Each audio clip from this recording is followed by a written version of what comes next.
दोस्तों बाजार में जो तेजी का दौर चल रहा था उस पे ब्रेक लगा था फ्राइडे के दिन। अब आगे संभावना क्या बन रही है, मार्केट एक्सपर्ट क्या कह रहे हैं, बाजार को लेकर समझने की कोशिश करेंगे इस वीडियो के माध्यम से। इसके अलावा सेबी ने एफ&ओ को लेकर काफ़ी बड़ा फैसला किया है, कुछ यहाँ पे बदलाव की उम्मीद की जा रही है। इसके अलावा एफआईआई का बाजार को लेकर कैसा रुझान है, क्योंकि एफआई पिछले कई दिनों से लगातार बाजार में खरीदारी कर रहे थे। ये बात अलग है कि फ्राइडे को उन्होंने बिकवाली की, लेकिन क्या आने वाले समय एफआई फिर से लौट के आएंगे, समझने की कोशिश करेंगे इस वीडियो के माध्यम से। इसके अलावा कुछ और बड़ी अपडेट है बाजार से संबंधित, उसको जानेंगे इस वीडियो के माध्यम से। लेकिन फ्रेंड्स, उससे पहले अगर आप पहली बार हमारे चैनल पे आए तो चैनल को सब्सक्राइब कर दीजिए, एक बेल आइकॉन दबा दीजिए ताकि जब भी नया वीडियो बने पहला नोटिफिकेशन आपको मिले। वीडियो पसंद आए तो लाइक से जरूर कीजिए। चलो फ्रेंड्स, वीडियो स्टार्ट करते हैं। मैं हूँ आपका दोस्त एस बी दवे और हमारे अपने चैनल ऑनलाइन कमाई में आपका बहुत बहुत स्वागत है। तो निफ्टी 50 ने शुक्रवार को पिछले दिन की अपनी कुछ बढ़त को गंवा दिया है।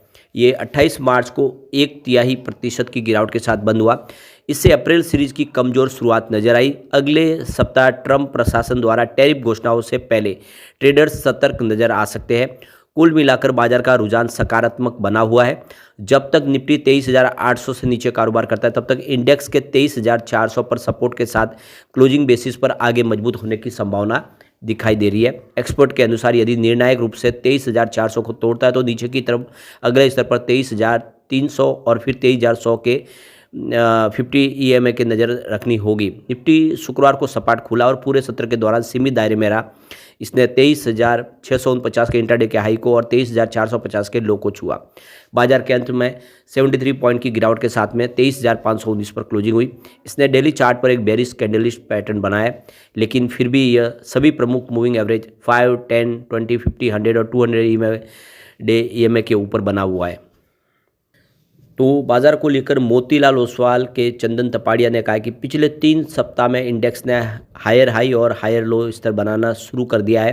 हालांकि 23,900 के स्तर के पास कुछ नरमी और रेजिस्टेंस का सामना करना पड़ा है। उन्होंने कहा है कि यदि इंडेक्स 23,500 जोन से ऊपर रहने में सफल होता है तो फिर 23,750 और फिर 23,900 के जोन की ओर उछाल देखने को मिल सकता है, जबकि निफ्टी नीचे की तरफ 23,400 और फिर 23,200 जोन पर सपोर्ट देखा जा सकता है।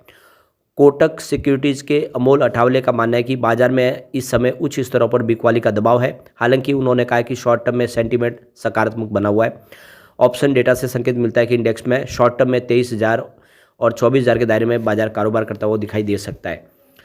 तो यहाँ पे देख सकते हो कि बाजार को लेकर संभावना पॉजिटिव तो है, लेकिन अभी भी दबाव की स्थिति बनी हुई है।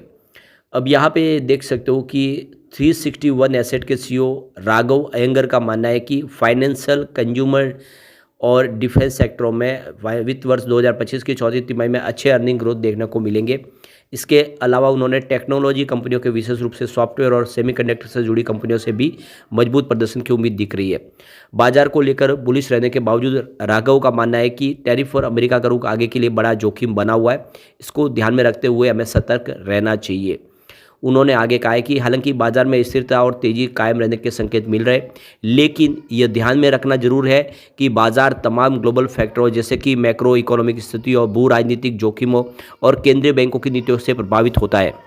तो बाजार का बॉटम तलाशना या उसके नीचे या ऊपर जाने की भविष्य करने की जो कोशिश की जाती है वो एक निरर्थक प्रयास है। सबसे अच्छी रणनीति यह है कि लंबी अवधि के लिए निवेशित रहे, अपने एसआईपी को जारी रखे। मार्केट में शॉर्ट टर्म में आने वाले उतार चढ़ाव तो होते रहते हैं। बाजार में उतार चढ़ाव के दौरान निवेशित बने रहने का एक अनुशासित नजरिया आपके निवेश को समय के साथ वेल्थ क्रिएशन में बड़ी भूमिका निभाएगा। यानी आपको बने रहना चाहिए, छोटी मोटी गिरावट के साथ डरना नहीं चाहिए। तो यहाँ पे पूछा गया अयंगर से कि क्या अमेरिकी टैरिफ बाजार में कोई मायने नहीं रखेगा। उसके जवाब में राघव अयंगर ने कहा कि अमेरिकी टैरिफ का बाजार पर असर होगा। टैरिफ के बारे में बनी अनिश्चितता भविष्य के बारे में चिंता का विषय है।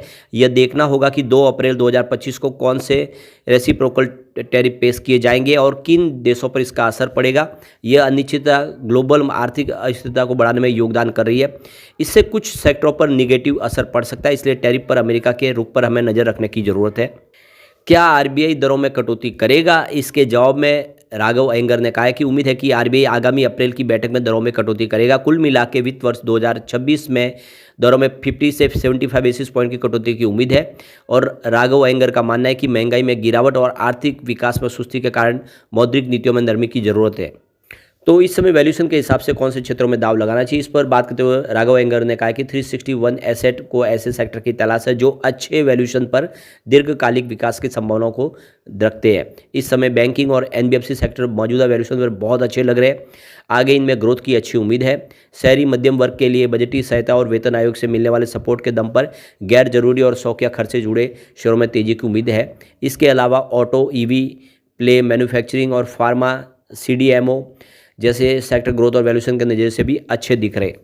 अब एक और जो बड़ी अपडेट निकल के आ रही है कि निफ्टी को ऊपर लेके जाने की तैयारी एफआई कर रही है। तो देख सकते हो कि माहौल कुछ ठीक लग रहा है। विदेशी संस्थागत निवेशक ने मार्च के दूसरे पखवाड़े के दौरान भारतीय बाजार में खरीदारी शुरू की है और इसके आगे भी उनकी जारी रहने की उम्मीद है। जिस तरह से अप्रैल डेरिवेटिव सीरीज में एफआई ने लॉन्ग पोजीशन कैरी फॉरवर्ड की है, उससे संकेत मिल रहे कि निफ्टी को ऊंचाई पर ले जाने की तैयारी हो रही है। एफआई के कैरी फॉरवर्ड से निफ्टी इंडेक्स फ्यूचर में उसकी लॉन्ग पोजीशन में तेजी से बढ़ोतरी हुई है। एग्जिट सिक्योरिटीज़ के आंकड़ों के अनुसार इंडेक्स फ्यूचर में एफआई की नेट लॉन्ग पोजीशन 60,054 कॉन्ट्रैक्ट तक बढ़ गई है, जो पिछली सीरीज में 41,784 कॉन्ट्रैक्ट से अधिक थी, जबकि उसकी नेट पोजीशन 90,609 कॉन्ट्रैक्ट तक गिर गई है, जो 2,15,318 कॉन्ट्रैक्ट से भारी गिरावट है।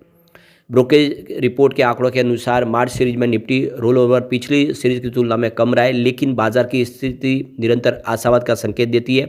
खासकर केमिकल, फार्मास्यूटिकल और एफएमसीजी सेक्टर में तेजी के संकेत है। निफ्टी रोल ओवर 76.1 पर आया है, जो पिछली समाप्ति में 83.6% से कम है और 80.1% की तिमाही से औसत से नीचे।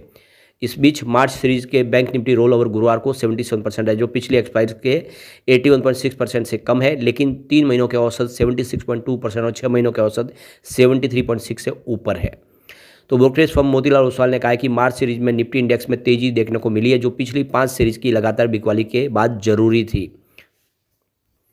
तो एफआई ने मार्च महीने में अब तक 6,367 करोड़ रुपए की नेट बाइंग करते हुए 5 महीने की अपनी बिकवाली का सिलसिला खत्म किया है, जबकि घरेलू संस्थागत निवेशक डीआई ने लगातार 22वें महीने अपनी खरीदारी का सिलसिला जारी रखा है और 29,939 करोड़ रुपए की खरीदारी कर ली है। तो ये बाजार के लिए शुभ संकेत है।